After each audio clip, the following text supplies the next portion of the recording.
तो स्वाभाविक रूप से हम सबके सामने प्रतिस्पर्धा पहले कुशासन से सुशासन के लिए था, अब सुशासन को और भी सुदृढ़ करने की दिशा में अगला हमारा कदम क्या होना चाहिए, स्वयं से हमारी प्रतिस्पर्धा प्रारंभ होगी और उसके लिए तैयार होना, उस सुशासन की स्थापना को और मजबूती के साथ आगे बढ़ाने के लिए आदरणीय प्रधानमंत्री जी ने जो एक संकल्प दिया है देश के सामने, जिस प्रकार का शासन देकर के देश की और दुनिया के अंदर आज लोकप्रियता की एक नई ऊंचाइयों को आदरणीय प्रधानमंत्री जी छू रहे हैं, अपनी कार्यों के माध्यम से, अपनी कर्मठता के माध्यम से, अपने देश की सुरक्षा, गरीब कल्याणकारी योजनाओं के माध्यम से भारत को दुनिया के महाशक्ति के रूप में स्थापित करने को लेकर के, और यही संकल्प देश के सबसे बड़े राज्य उत्तर प्रदेश की भी होनी चाहिए। उत्तर प्रदेश अगर विकास की नई ऊंचाइयों को प्राप्त करता है, यह देश के विकास में सहायक बनता है। आखिर देश की छठी आबादी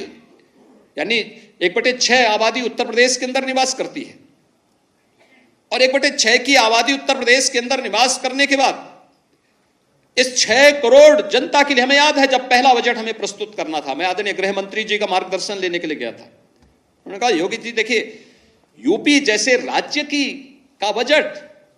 2 लाख करोड़ का हो, कैसे आप लोगों को सुविधाएं दे पाएंगे? लेकिन इसके लिए 2 कार्य करने पड़ेंगे, राज्य की आय को बढ़ाना पड़ेगा और खर्च के दायरे को भी बढ़ाना पड़ेगा, जिससे हर गरीब तक शासन की योजनाएं पहुंच सके। और हम लोगों ने 2 लाख करोड़ से बढ़ा करके 6 लाख करोड़ तक उत्तर प्रदेश के बजट को आगे बढ़ाने का काम किया। उत्तर प्रदेश की प्रति व्यक्ति आय को दोगुना करने का कार्य पहले 5 वर्ष के इस कालखंड में, जबकि कोरोना जैसी वैश्विक महामारी हमारे सामने चुनौती के रूप में थी, उस पर भी हम लोगों ने करने का प्रयास किया। उत्तर प्रदेश की जीडीपी को बढ़ाया है, ये दुगने से ज्यादा हुई है, लेकिन साथ साथ बहुत सारी चीजें हैं जिसको आगे बढ़ाने की आवश्यकता है। उत्तर प्रदेश के अंदर सुशासन की पहले कालखंड के इस कार्यक्रम को और मजबूती के साथ आगे बढ़ाने के लिए क्या कुछ होना है, लोक कल्याण संकल्प पत्र पार्टी ने चुनाव के ठीक पहले जारी किया है। और यही नहीं, युवाओं के लिए,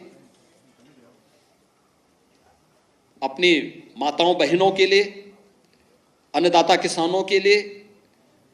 समाज के प्रत्येक तबके के लिए, और उत्तर प्रदेश की जो पहचान है उस आस्था का सम्मान करने के लिए बहुत कुछ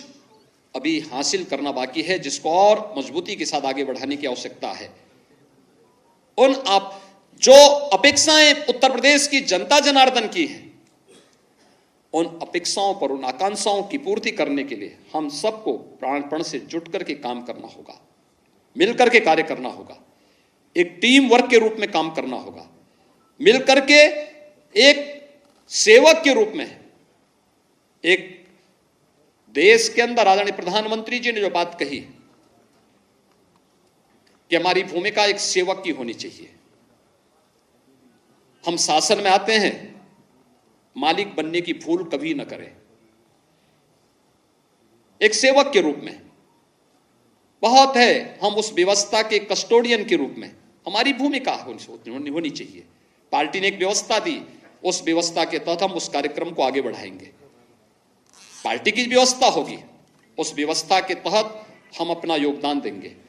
और पूरी प्रतिबद्धता के साथ, पूरी ईमानदारी के साथ उसको आगे बढ़ाना, ये हमारा लक्ष्य होना चाहिए। उत्तर प्रदेश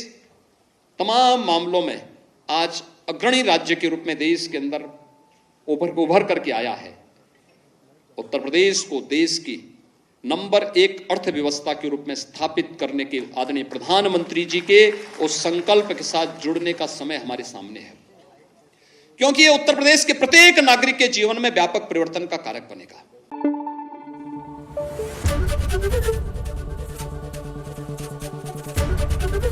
एबीपी न्यूज आपको रखे आगे।